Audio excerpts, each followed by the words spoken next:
the purpose of this class is to explain as briefly as possible from a legal perspective in Judaism, of course, taking into account the mystical dimension of it, but mainly focusing on the legal perspective of what's in for non-Jews in the Jewish holidays. Okay, we're coming close to Rosh Hashanah, the beginning of the year, which is a very special holiday, etc. And that gives the beginning of the all festivities of the month of Tishrei, the 7th month. Lots of things, lots of energies, lots of ideas. Okay. What's in there for non-Jews? Now, point number one. Our sages say that there is a prohibition for non-Jews to invent, to make up a new religion. That's forbidden.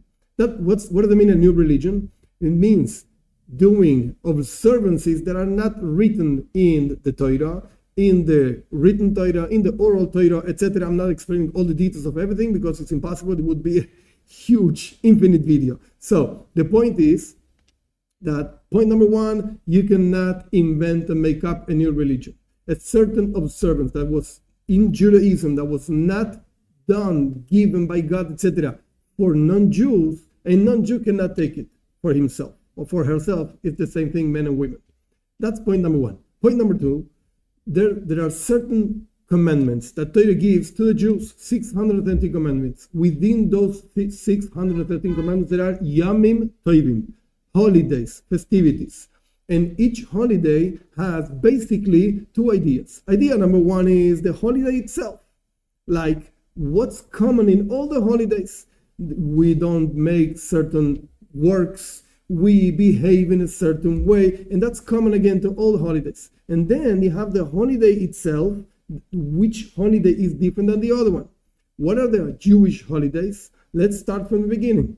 The 15th of Nisan is Pesach. That's the first holiday, coming out of Egypt. Then you have the 6th of Sivan is Shavuot, the beginning of the Torah.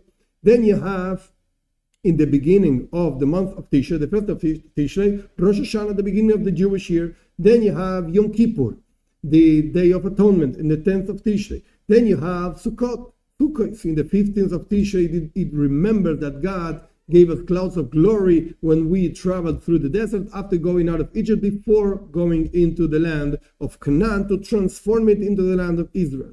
Then you have Shmini Atzeret. And then you have other holidays, other special moments in the year. But these are the holidays that actually are registered in the text of the scriptures. These holidays, basically speaking, have nothing to do with non-Jews. These are commandments given by God to Jews.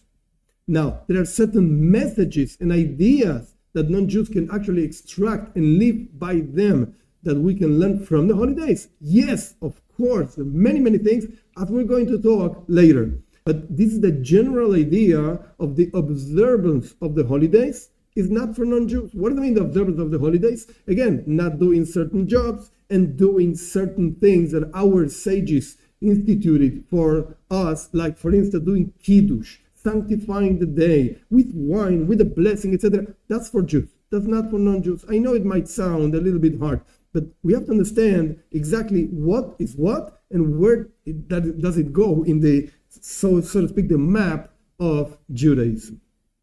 That's point number one. Why is it like that? Because a holiday represents a very special bond, link between God and the Jewish people. Just as Shabbat, the seventh day, is an ois, is a signal of the bond between God and the Jewish people, of a covenant between God and the Jewish people, Yomim Tovim, holidays, are exactly the same thing. So it doesn't make any sense for a non-Jew to say, okay, let's celebrate something that is not mine. It doesn't talk to me. It has nothing to do with you. Now, how does the Jewish calendar actually work?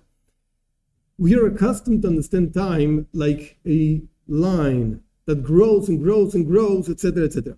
Judaism looks at time a little bit different. Judaism looks at time like a spiral.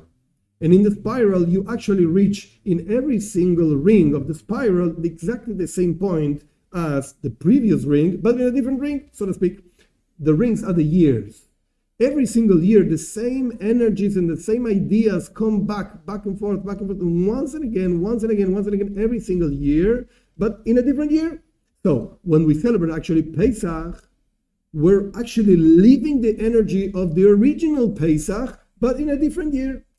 And the Torah gives us a framework to actually tap into those energies and live them and actually relive them as if it was really right now, not thousands of years ago.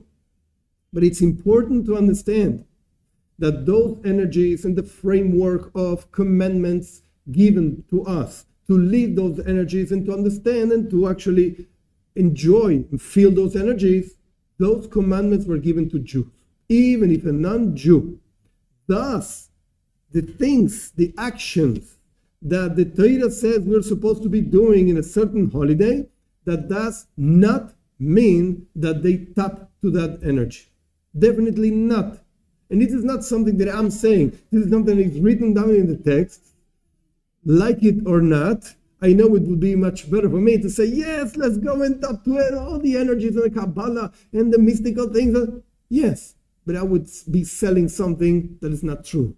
And at least myself, I try to be true. So that's the other next point, so to speak. Even if a person actually fulfills those actions that by Jews and for Jews were supposed to be given to tap into certain energies, the non-Jews do not tap those energies. You can understand the teachings of the holiday, but don't touch the energies. In this thing, there's a difference between two basic and very important ideas in Judaism. One is a mitzvah. A mitzvah means a commandment. God told you to do this, and God told you not to do that, etc. For Jews, 613. For non-Jews, 7 commandments and all the ramifications that actually come with them. Point number one. Point number two, customs. What does a custom mean? There are 2 ways to understand a custom. Customs are way number one. Customs are something that with time, there are certain customs that actually the prophets gave us, certain customs that we don't know exactly when they started, but there are accepted customs within Judaism that actually are in the book of law, the Shulchan Aruch, the code of law of Judaism. There are certain customs, again, that just enhance the experience of the holiday. Do they make the holiday? The answer is no. But they enhance, they give you like a framework, again, not given by God.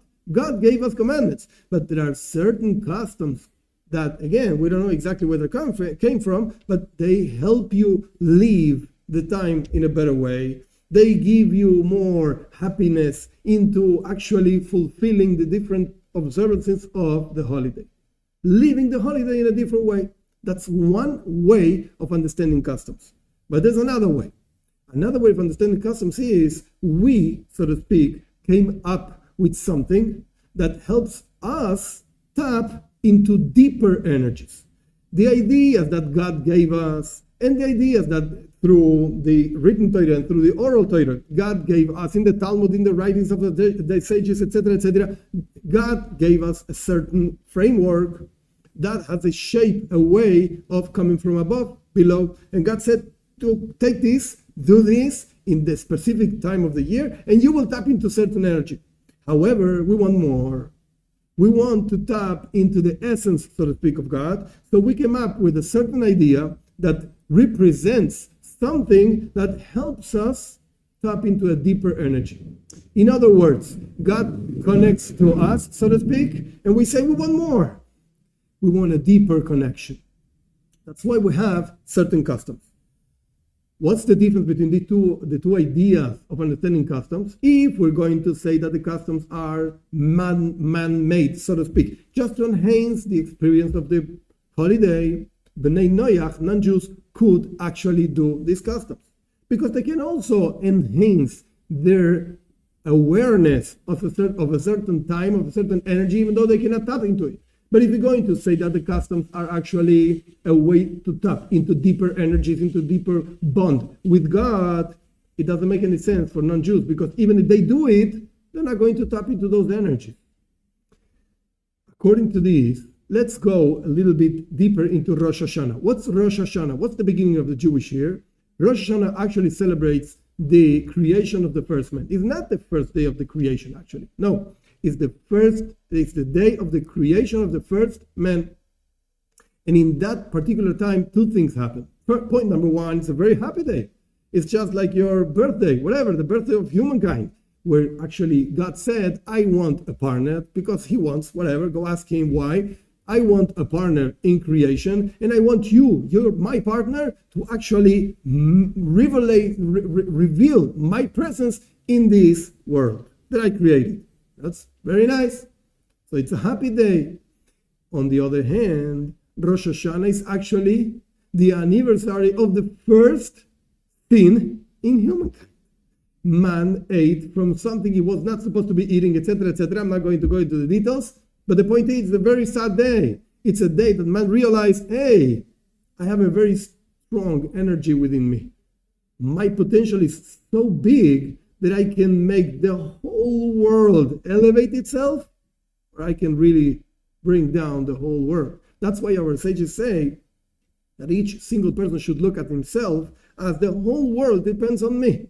Just as the first man, the whole world depended on him. And he actually sinned. He didn't do what he was supposed to be doing. So that's the two things of Rosh Hashanah. On one hand, it's a very happy day. It's a day that God says, I want you in my world. And on the other hand, it's a day of judgment. God judged the first man and he kicked him out of the Gan Eden, of the paradise, whatever that means. Those are the two things in Rosh Hashanah.